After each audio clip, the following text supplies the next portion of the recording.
Fala pessoal, eu sou o Eliseu Picioli, fisioterapeuta esportivo, e hoje a gente vai falar um pouquinho sobre uma das lesões mais temidas dos atletas, a lesão da ruptura do ligamento cruzado anterior. Então, se você é fisioterapeuta, se você é atleta profissional, atleta amador, ou até semi-amador, ou então você teve uma lesão de LCA e quer saber o que precisa ser feito, esse vídeo é para você. Vamos lá. O ligamento cruzado anterior é um dos ligamentos mais importantes que a gente tem ali no joelho, é o ligamento que vai ligar o fêmur ali com a tíbia, então ele vai impedir que a tíbia anteriorize em relação ao fêmur. Ele é muito importante para as desacelerações, para as mudanças de direções e saltos. Então, por isso que é um dos ligamentos mais importantes aí para quem pratica futebol, handebol, basquete, entre outros esportes. Bom, as lesões desse ligamento, então, normalmente elas vão acontecer sozinhas, né? Normalmente elas acontecem sem um contato direto. Então, acontece uma mudança de direção, quando o pé fica firme, fixo, e o joelho acaba entrando e o corpo acaba inclinando para o outro lado. Aí a gente tem um movimento torsional e acaba rompendo esse LCA, né? Ele também pode acontecer de forma traumática, muito menor a incidência,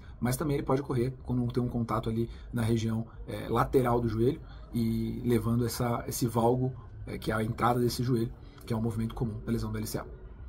Além disso, nos atraumáticos também, né, sem contato, a gente também pode ter a hiperextensão de joelho. Às vezes o atleta cai, salta, né, e aí quando ele cai, faz uma hiperextensão de joelho e acaba rompendo também o ligamento. Bom, beleza, e aí? Como que eu sei que eu rompi? Então, o sintoma mais comum no momento ali é um estalo alto, né? Normalmente as pessoas até relatam uma sensação de parece que meu joelho saiu do lugar, mas normalmente ela vem com um estalido, um estalo alto, que acaba gerando uma dor grande, né? Algumas pessoas relatam não ter dor, mas o sintoma mais comum é ter o estalo seguido de uma dor forte, que aí vai gerar um edema, vai gerar um processo inflamatório ali na região. Há alguns atletas, por ter uma força muscular muito grande, eles conseguem até retornar. Tem a lesão, tentam retornar. Quando fazem uma mudança de direção, aí percebem que é impossível e acabam sendo substituídos ou saindo do jogo.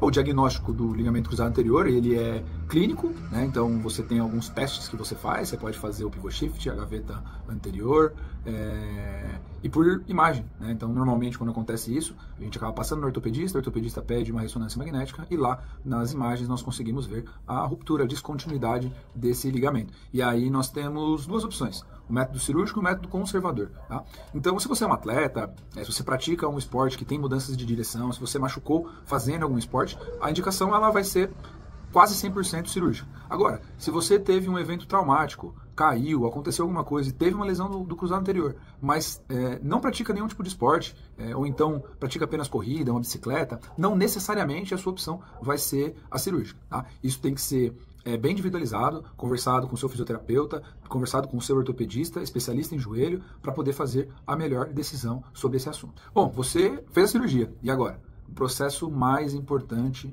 e duradouro que terá, que é o processo de recuperação, o processo de fisioterapia e de reabilitação. Tá? Esse processo ele vai girar em torno ali de 6 meses até a 1 ano, dependendo de cada caso, tá? E dependendo do tipo de atividade que você também faz. Se você é um atleta, provavelmente isso vai demorar um pouco mais. Se você não é um atleta, isso pode acabar reduzindo um pouco, tá bom? A gente vai dividir aí essa explicação sobre o processo de reabilitação em 5 etapas, tá? Bem genéricas para a gente poder começar e não estender muito o vídeo. E aí, se vocês tiverem alguma dúvida sobre esses assuntos, mandem aqui nos comentários, mandem uma mensagem para mim que a gente pode fazer um novo vídeo explicando melhor. Bom, então a primeira fase, ela vai durar ali em torno de 3 semanas, tá? Eu tô falando sobre uma lesão de LCA pura, tá? Só lesão de LCA. Se a gente tiver uma lesão de colateral associada, uma lesão de menisco com sutura, algumas condutas elas serão diferentes. A gente pode abordar no outro vídeo. Hoje a gente vai falar apenas uma lesão de LCA sem nenhuma outra associada, tá bom? Então ela vai durar a primeira fase ali em torno de 3 semanas e o nosso foco principal vai ser controle de dor, controle do edema, tá? Ganho de extensão total, então a gente ter a extensão total aí nas 3 primeiras semanas é de suma importância, tá legal? Uma ativação boa de quadríceps, então com eletroestimulações e com alguns exercícios como SLR, que é o levantamento da perna reta, exercícios de mobilidade de tornozelo, de quadril, isometria do quadríceps e de glúteo também são importantes nessa fase, e a gente já pode começar também a ganhar a flexão, tá? De uma maneira sem forçar, de uma maneira ativa, leve, tranquila, para o paciente conseguir evoluir bem nessas 3 primeiras semanas, tá bom? No final dessas 3 primeiras semanas então é importante a gente ter a extensão total e já tá com um arco de movimento importante ali de flexão. É importante ainda nessa primeira fase, essas 3 primeiras semanas, eu sempre gosto de orientar aos meus pacientes de fazerem o gelo em casa, tá? Normalmente a gente tem as sessões ali em torno de 1 hora e pouquinho, e se a gente perder tempo em fazendo o gelo durante a sessão, eu acho que a gente acaba perdendo tempo de exercícios que seriam mais importantes, e o gelo é uma atividade, né, uma conduta que o paciente consegue fazer em casa. Então eu oriento ali a fazer umas 3, 4 vezes por dia, de preferência, para a gente tentar controlar ali um pouco mais o edema. Bom, aí a gente entra na fase 2, quando a gente já inicia um processo de fortalecimento, um controle motor ali inicial leve, tá? Então a gente começa exercícios para a cadeia posterior, mais para o quadríceps mesmo, mais exercícios isotônicos. Então a gente faz uma bike, um agachamento leve, a gente inicia esses exercícios pensando em gerar uma força maior para essa musculatura, não esquecendo da mobilidade, tá? Então ali, essa segunda fase ela vai durar de torno da 3ª semana até a 6ª, então finalizando 1 mês e meio. Então se a gente conseguir dentro desse 1 mês e meio já tá com uma flexão ali acima de 100 graus, já vai estar andando com muito mais tranquilidade, vai estar conseguindo fazer os exercícios com maior tranquilidade, tá? Importante, se meu paciente ali, ele não tem um arco de movimento de 100 graus mais ou menos, não adianta eu querer fazer alguns exercícios com ele, né? Se ele não vai conseguir agachar, não adianta eu querer passar um exercício de agachamento para ele. Se ele não dobra o joelho o suficiente, então não adianta eu querer forçar, tá bom? É muito importante essa parte da flexão, né? A gente já viu muitos vídeos, muitos relatos de pessoas que acabam dobrando na força, tá? Eu confesso que já fiz isso muito, tá? Hoje em dia eu dificilmente vou ganhar uma flexão do meu paciente na força, na marra. Normalmente é de uma forma ativa e muito, muito tranquilo, tá? Ali até os 2 meses normalmente já está com uma flexão total. Então, prefiro não ser uma forma traumática para a pessoa esse ganho de flexão. Na fase 2 ainda a gente pode iniciar os trabalhos de core, né, sem esquecer os exercícios de glúteo, que são muito importantes, tá? O complexo posterolateral ali é muito importante a gente estar com ele bem ativo e forte, que a gente protege o nosso joelho, tá? Quando a gente passa para a terceira fase, a gente entra numa fase de um fortalecimento maior, quando a gente começa a subir mais as cargas, faz um controle neuromuscular maior, então a gente começa exercícios de step down, step up com carga, os agachamentos com uma carga maior, tá? A gente já pode até iniciar já umas cadeiras extensoras, tá bom?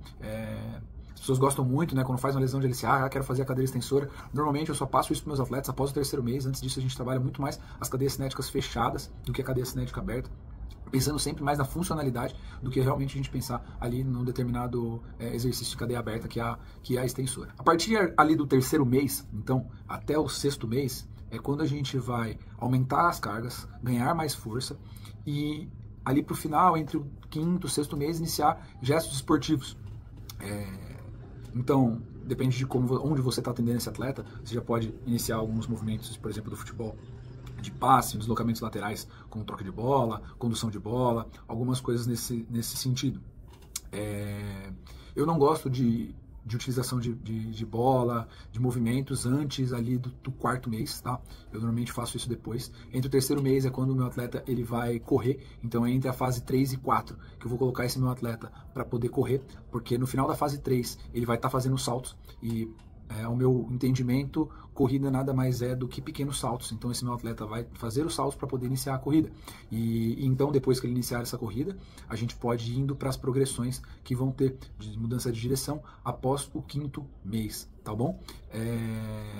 Então nessa 4ª fase, ela finaliza ali no 6º mês, levando esse meu atleta para o campo, iniciando gestos esportivos com controle total, para eu poder passar para a próxima fase, que aí a gente vai depender de cada tipo de pessoa, né? Então se você é um atleta de alto rendimento, a fase 5 ela vai ser primordial para o seu retorno ao esporte. Se você é uma pessoa que não pratica esporte, a gente finalizaria ali entre o 6º mês, tá? O nosso tratamento. E importante, antes da alta, independente se você é atleta ou não é atleta, nós temos que ter critérios importantes para essa alta, ok? Pense sempre nisso no seu paciente. Avaliação de força, funcionalidade é muito importante, além dos questionários. Tá?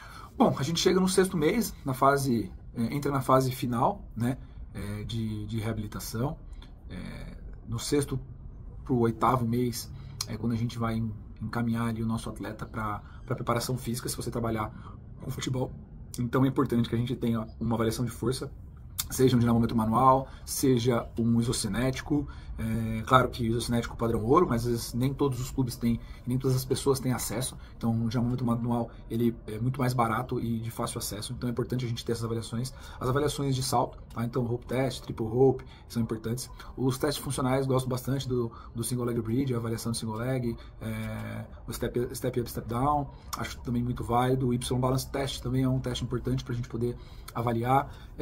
E o questionário, tá bom? O ACL RSI, ele é muito importante para a gente poder avaliar a confiança desse nosso atleta para poder dar o próximo passo, ok? E aí, se a gente está com esse atleta na transição, no campo, é nessa fase que a gente vai aumentar o caos dele, né? Claro que ainda vai ser um caos controlado, então você vai estar ali com o atleta tentando gerar um pequeno caos, mas que dentro disso tem um controle para ele, posteriormente, dentro da preparação física, ir aumentando a carga, o cardio dele, quanto ele vai suportar, melhorar a força, a performance física no geral dele, para poder ser reintegrado ao grupo posteriormente. Bom, hoje a gente finaliza por aqui, um vídeo um pouco mais longo. Espero que vocês tenham curtido o conteúdo. Se tiver alguma dúvida, mandem mensagem nos comentários para mim. E é isso aí. Valeu, pessoal, até o próximo vídeo.